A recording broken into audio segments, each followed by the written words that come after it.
네, 안녕하세요. 오늘도 박 목사 채널의 생생한 큐티, 생큐 시작을 해보도록 하겠습니다. 이제 월요일인데요. 오늘도 하루 여러분 계신 곳에서 또 좋은 하루, 또 승리하는 하루 되었으면 좋겠습니다. 소리가 잘 들어가나요? 네. 항상 스트리밍인데 아무도 스트리밍에 참여하지 않는 알람 설정을 안 하셨다는 거죠. 알람 설정도 좀 해주시고 그렇게 해주셨으면 좋겠습니다.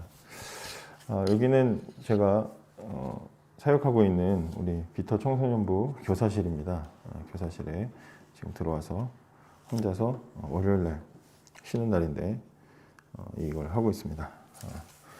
어제 토요일 이렇게 못했기 때문에 이 시간에 또 시작을 해보도록 하겠습니다. 자, 됐죠. 소리도 잘 들어가고 있죠. 자, 오늘은요, 오늘은 레위기 5장 14절부터 6장 7절까지의 말씀입니다. 레위기 5장 14절부터 6장 7절까지의 말씀입니다. 제가 본문 말씀을 한번 읽겠습니다.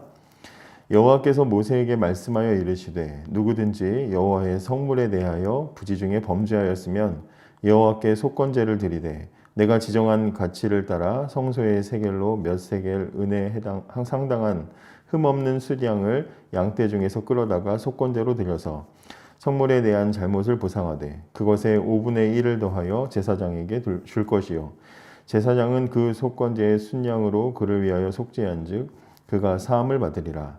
만일 누구든지 여호와의 계명 중 하나를 부지 중에 범하여도 허물이라 벌을 당할 것이니 그는 내가 지정한 가치대로 양떼 중 흠없는 순양을 속건제물로 제사장에게 가져갈 것이요 제사장은 그가 부지 중에 범죄한 허물을 위하여 속죄한즉 그가 사함을 받으리라. 이는 속건제니 그가 여호와 앞에 참으로 잘못을 저질렀음이니라. 이제 6장으로 넘어갑니다. 여호와께서 모세에게 말씀하여 이르시되 누구든지 여호와께 신실하지 못하여 범죄하되 곧 이웃이 맡긴 물건이나 전당물을 속이거나 도둑질하거나 착취하고도 사실을 부인하거나 남의 잃은 물건을 줍고도 사실을 부인하여 거짓 맹세하는 등 사람이 이 모든 일 중에 하나라도 행하여 범죄하면 이는 죄를 범하였고 죄가 있는 자니 그 훔친 것이나 착취한 것이나 맡은 것이나 잃은 물건을 주운 것이나 그 거짓 맹세한 모든 물건을 돌려보내되 곧 그 본래 물건의 5분의 1을 더하여 돌려보낼 것이니 그 죄가 드러나는 날에 그 임자에게 줄 것이요 그는 또 속건제물을 여호와께 가져갈지니 곧 내가 지정한 가치대로 양떼 중 흠없는 순양을 속건제물을 위하여 제사장에게로 끌고 갈 것이요 제사장은 여호와 앞에서 그를 위하여 속죄한즉 그는 무슨 허물이든지 사함을 받으리라. 이렇게 되어 있습니다. 오늘은 속건제에 대한 이 규례가 담겨져 있는데요.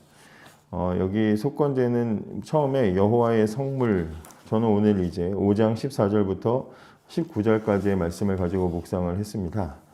여호와의 성물이라고 하면요, 하나님께 바쳐진 짐승이나 11조, 또 헌금, 또 아니면은 성전에 있는 비품들, 성물 이렇게 규정이 되어 있는데요. 오늘 여기서 이 범하여지는 여호와의 성물은 성전 안에 있는 그런 비품들이 아니고 하나님께 바쳐진 헌금, 쉽게 말하면 헌금, 바쳐진 짐승이나 아니면 11조나 그런 헌물에 대해서 범죄를 했을 때 일어나는, 모르고 범죄를 했을 때 일어나는 문제를 이야기합니다. 왜냐하면 성전의 비품은요, 성경에 보면 성전에 있는 물건은 함부로 건드리면 그 자리에서 죽었습니다. 그 자리에서 처벌을 받았고요.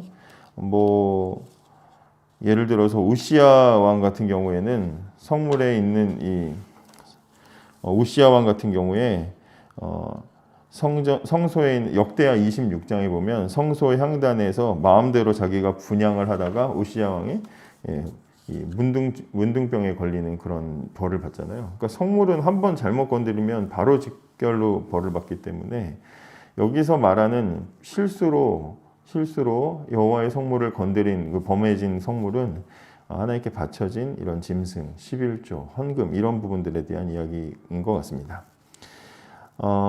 근데 이제 나중에 보면은 고의적으로 남의 물건을 훔쳤을 경우에, 도둑질했을 경우에는 그것을 갚을 때 4배로 갚게 되어 있거든요. 그래서 4배로 율법이 그렇게 정해 있어서 나중에 보면 예수님을 만난 삭개오도 예수님께 이제 나중에 뉘우치면서 사람들 앞에서 말할 때 뭐라고 합니까? 남에게 훔친 것이 있으면 4배로 갚겠다. 이게 율법의 근거에서 하는 말이잖아요. 근데 오늘 여기서는 고의적이 아니라 실수로 그런 거란 말이죠. 근데 실수로 그랬을 때 본래 가치에 5분의 1을 더해서, 그러니까 원래의 그 갚아야 되는 것에다가 플러스 20%를 더해가지고 120%로 갚으면 되도록 이렇게 정해져 있어요. 고의적인 게 아니라 실수로 했을 경우에는 그 4배면은 굉장히 그 부담이 크잖아요. 근데 120%의 가치를 더해서 갚도록 되어 있다. 이 말은 무슨 말이냐면 잘못을 인정하고 깨달았다면, 그리고 그것이 실수라는 것이 명백하다면, 그러면 용서를 해줄 테니까 회개로 유도한다는 거죠. 이 속건제의 핵심은 너 잘못했어, 죽여버리겠어 이런 게 아니라 네가 실수로 잘못했다는 걸 알아. 고의가 아니었다는 걸 아니까 빨리 회개해라. 내가 그러면 용서해주겠다. 그 회개로 유도하기 위해서 굉장히 좀 그 부담을 상대적으로 좀 낮춰주고 있다는 것을 이 제사의 내용을 통해서 우리가 알 수가 있게 되는 거죠. 잘못을 저질렀어도 죄책감을 느껴라. 네가 잘못했다는 걸 인정해라. 그리고 돌아가라.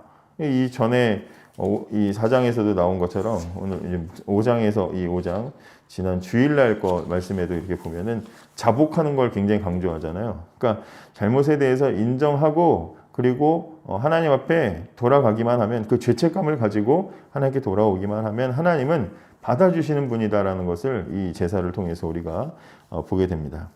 17절에는 실수로 계명을 어겼을 때, 실수로 계명을요 일부러 한 게 아니라 실수로 어길 수 있잖아요. 근데 실수로 어긴 이것도 허물이다, 벌을 받는다 이렇게 되어 있거든요.